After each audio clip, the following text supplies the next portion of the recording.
Assalamualaikum warahmatullahi wabarakatuh. Perkenalkan, nama saya Diva Indriana dengan NIM 2504260. Pada kesempatan ini, saya akan menjelaskan tentang menerapkan akhlak mulia dalam kehidupan sehari-hari. Yang pertama, ada pengertian akhlak mulia. Akhlak mulia adalah perilaku baik yang mencerminkan nilai moral dan ajaran agama dalam kehidupan sehari-hari. Contohnya seperti bersikap jujur, sopan santun, sabar, dan menghormati orang lain.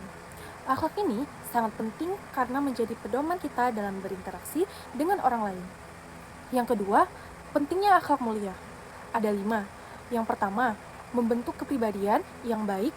Misalnya, seseorang terbiasa melakukan hal-hal positif seperti jujur, pribadi yang baik, dan memiliki karakter yang kuat. Dengan kebiasaan tersebut, dan yang kedua, seseorang akan menciptakan hubungan harmonis, misalnya dengan bersikap sopan, menghargai pendapatan orang lain, dan tidak mudah marah. Kita bisa menghindari konflik dan menciptakan suasana yang damai. Yang ketiga, mendapatkan kepercayaan dari lingkungan. Contohnya, jika kita jujur dan bertanggung jawab, orang lain akan yakin untuk memberikan amanah atau tugas kepada kita. Yang keempat, mendekatkan diri kepada Tuhan. Dengan berperilaku baik, kita tidak hanya berbuat baik kepada sesama manusia, tetapi juga menunjukkan ketaatan kepada Tuhan, sehingga hubungan kita dengan Tuhan menjadi lebih dekat. Yang terakhir, menjadi contoh positif bagi orang lain. Misalnya, seseorang yang berakhlak baik bisa menjadi teladan bagi orang lain. Berperilaku baik yang kita tunjukkan dapat menginspirasi orang lain untuk melakukan hal yang sama, sehingga menciptakan lingkungan yang lebih baik. Yang ketiga, contoh akhlak mulia. Ada 5 juga. Yang pertama, berkata jujur dalam setiap keadaan. Contohnya, mengakui kepada dosen, misalnya, bahwa tugas belum selesai karena memang belum dikerjakan. Yang kedua, menghormati orang tua dan guru. Contohnya, mendengarkan nasihat orang tua dengan baik dan menyapa guru saat bertemu. Yang ketiga, bersifat sopan dalam berbicara. Misalnya menggunakan kata tolong, maaf, dan terima kasih saat berbicara.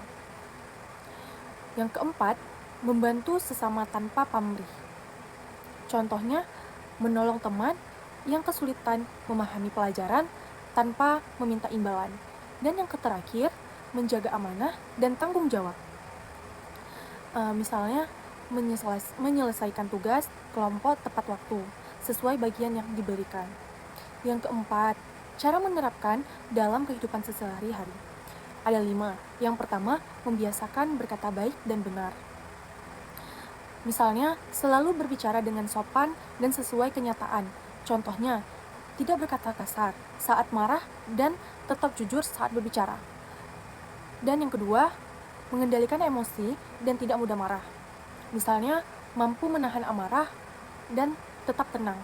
Contohnya, saat dimarahi, memilih diam dan tidak membalas dengan emosi. Yang ketiga, disiplin dalam menjalankan kewajiban.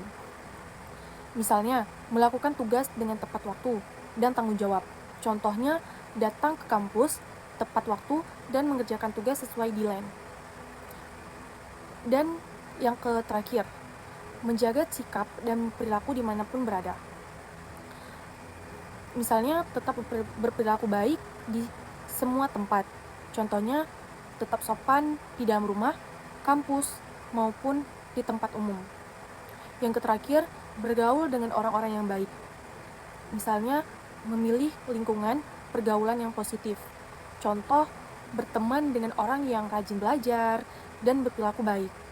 Yang kelima adalah akhlak di lingkungan keluarga. Ada 5. Yang pertama, menghormati orang tua. Misalnya, bersikap sopan dan menghargai orang tua. Contohnya, mendengarkan dan melaksanakan nasihat orang tua. Yang kedua, menyayangi saudara. Menjalin hubungan yang baik dengan saudara. Contoh, tidak bertengkar dan membantu dengan saudara. Yang ketiga, membantu pekerjaan rumah. Ikut berkontribusi dalam tugas rumah. Contoh, menyapu, mencuci piring, atau merapikan kamar. Yang keempat, berbicara dengan sopan. Misalnya, menggunakan bahasa yang baik di dalam rumah. Contohnya, tidak membentak saat berbicara dengan anggota keluarga, apalagi sama orang tua. Yang terakhir, mendengarkan nasihat orang tua. Misalnya, menerima dan memperhatikan arahan dari orang tua. Contohnya, mengikuti saran orang tua untuk belajar dengan rajin. Yang keenam, akhlak di lingkungan kampus atau masyarakat. Yang pertama, ada menghormati dosen dan teman. Bersikap sopan dan menghargai semua orang di kampus. Contohnya, menyapa dosen saat bertemu dan tidak memotong pembicaraannya. Dan teman, begitu juga dengan teman. Saat bertemu atau kita lagi ngomong gitu kan, nggak boleh tuh kita memotong pembicaraan teman, kita harus mendengarkan. Yang kedua, tidak menyontek saat ujian. Menjaga kejujuran dalam akademik. Ini sebuah kejujuran yang sangat susah ya untuk kita ikuti. Contohnya, mengerjakan ujian sendiri tanpa melihat jawaban orang lain. Yang ketiga, bekerja sama dalam tugas kelompok. Misalnya, saling membantu dan memberi kontribusi dalam kelompok. Contoh, aktif berdiskusi dan menyelesaikan bagian tugas masing-masing. Yang keempat, menjaga kebersihan lingkungan. Misalnya, peduli terhadap kebersihan sekitar. Contohnya, membuang sampah pada tempatnya di kampus atau lingkungan masyarakat. Yang terakhir, bersikap ramah dan peduli. Misalnya, menunjukkan sikap baik kepada orang lain. Contohnya, menyapa teman dan membantu orang lain yang membutuhkan. Kesimpulannya, yang terakhir, yang ketujuh, kesimpulannya, akhlak mulia adalah kunci kehidupan yang damai dan harmonis. Misalnya, akhlak yang baik membuat kehidupan menjadi lebih tenang dan rukun. Contoh, saling menghormati sehingga tidak terjadi konflik. Dengan menerapkan akhlak mulia, kita dapat menjadi pribadi yang lebih baik dan memanfaatkan bagi orang lain. Akhlak mulia membantu kita berkembang menjadi orang yang berguna. Contohnya, membantu orang lain dan menjadi teladan yang baik di lingkungan.